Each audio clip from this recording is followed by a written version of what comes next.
I remember we had two little girls living with us, and I like to read to the kiddos at nighttime. And I went to the bookstore and I couldn't find anything. I remember there was one book, but it wasn't with children. I think it was a stuffed animal. And I remember coming home from the bookstore and I said to my husband, I'm going to write a book. And he knows once I get something that I want to do, there's no stopping me. We went online and we were researching, and I was like, oh my God, like it's going to take so long to find somebody to publish this. Forget it. Like, I'm doing it. I'm going to self-publish it. This is a need. I'm not waiting on anybody to help these children. And, I sat down, I wrote the book. I remember picking the kids up from school, and I had them all six of them in the car. And I think we had a little one with us. And I said, can I read you guys something? And they said, okay. And I read the book, and I look back at my little guys crying. And I said, do you guys like this story? And they said, oh my God, Mom, what story is that? I said, I wrote it. I said, do you think it's good? And they're like, you wrote that? And I said, I did. And they said, that's really going to help kids. And I said, thank you. And I was like, okay, yes. Where we live, when children are removed from their home, they get a duffel bag. It has like 3 days worth of clothes, toothbrush, toothpaste, just 3 days worth of living things. And I thought, gosh, if I write this book, because it's a story about a child who's removed from their home and how they might be feeling in the new home and what they might experience in the new home. And I thought, God, if I put that in the duffel bag, when the child unzips it, the first thing they're going to see is my story. And I remember we had a 9-year-old, and I sat in the doorway and I watched her unzip the duffel bag and start reading the book, which is literally a child being removed. The first page is a child's being removed from their home. And then the next page, I could see her wheels spinning because things from my house are in the book, like my kitchen table with different color chairs, which is kind of fun. And I could see her like thinking, like, okay, this looks familiar. Okay, here's this dog. Here's this baby. This kind of looks like this home. And by the end, the last page, there's a photo of me in my story. And she looks up at me. She goes, is this you? And I said, it is. She goes, this is really a good book. And I said, you like it? Thank you. I said, see the next page? And she turned and I said, that's my illustrator. I said, she didn't get to live with her parents either. And she looked at me and I said, she was taken when she was younger, and she smiled and she really loved the book. And when she left, she took that all with her. And of course, I put my phone number in there and I said, you call me if you ever need anything. We'll always be here for you. I love doing that because I'll start out by telling children, who lives in a house, and they'll raise their hand. Who lives in an apartment? Who lives in a hotel? Who lives, in a shelter? And kids will raise their hand. I live in a shelter. And I remember reading to this one classroom, and had 3 kids there that were living in a shelter. And they were like, oh my God, like this lady's coming to our school talking about living in a shelter. No one's done that before. And I'll talk to them about that, and just different living situations. And some kids might live with their aunt or 2 moms or 2 dads or a mom and a dad or whomever, and kind of normalizes things for them. And then I'll talk to them about foster care and adoption. Do you guys know what foster care is?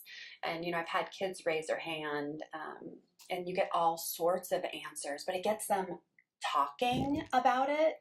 And then I'll educate them. What is foster care? And I'll say, there's so many reasons, and you have to be, appropriate 'cause you're talking to young children. But I'll talk to them about, some stuff happens, and sometimes whoever's taking care of you can't take care of you, and you have to go to a house like mine. And I have a play structure, and I have a pool, and I have 4 dogs, and the kids are like, we want to go to your house. And I've had some kids in foster care raise their hand and say, will you adopt me? Can I go to your house? So it's really a blessing that I'm able to do that and talk to them. And when they have a classmate who's in foster care sitting next to them, I always tell the kids, you don't know what's going on in somebody's home. You don't know their situation. So always try and be kind. If you see a child sitting alone on a bench, something could have happened. Go up and talk to them and be their friend. And just, think about things that are happening or could have happened to this child. There are over 450,000 children in the US in foster care. So chances are your child is going to school in class, they're on a team, they're somehow affiliated. And if you educate your child about what's going on, because I think a lot of times kids think, oh, they're in foster care, but if you educate them, it's such a good book to talk, to get the conversation going and to teach kids what foster care is about. Mhm. I've had children when I've done readings say, oh, is it because, their parents didn't want them anymore? Did they not behave? I'm like, oh, no, honey, birth parents love, their child just as much as I love them. For whatever the reason is, they can't take care of them. So I was trying to put a positive spin on it so it doesn't seem like that child's rejected for some reason, that they're loved too, but there's reasons that they can't stay in that home or with their caretaker. So just try and put a positive spin on things for the kids so the kids don't feel judged. And my kiddos, when they come to my house, they don't know that it's a foster home. I don't refer to them as a foster child. I'll tell them the babies, you're not talking to them, you're not having the conversation, but the older kiddos, like I'll say, hey, we're helping out your aunt or your mom, and you're going to stay with us till they figure it out. If you have any questions, please, let me know. But I never, even our adopted children don't know. About a year ago, they said, we're in foster care. They had no idea, and it's 5 years later. It's not something I want to label them as, foster child. Even though I embrace it, they know we do foster care, but the kids aren't labeled at all. They're one of mine. There's agencies all over the country that interview children who've had some kind of abuse, and I want my book in every agency and every foster home throughout the US to help these children, because it's a tool. It's not just a book. I've lived through it. We've taken care of children who've been abused. And I feel like when you live through something, you get it and you understand it. So when a child's being interviewed or when they go home or their parent is able to get this before, and help the child, think about what they're going through and that it's going to be okay. My message is always, we don't know what's going on with the foster, why you were taken, the whole thing, or why you were abused, but the message is it's going to be okay. So if they could, at the end of the day, read this book and then have a smile on their face, that's amazing.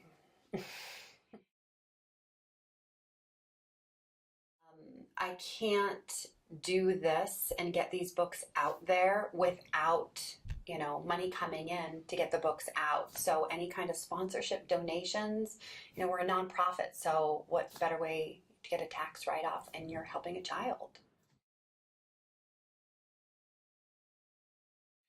Oh, I'd like to see things change as far as services for children. I'd really like to see an alternative, like funding source or free legal service for folks who are trying to get services for kids. I'd love to see that available. I feel like my books give a part of me to a child, my love and my support and how I want them to feel when they're in my home. So I want my books to get out to all foster kids and to all kids who've been abused.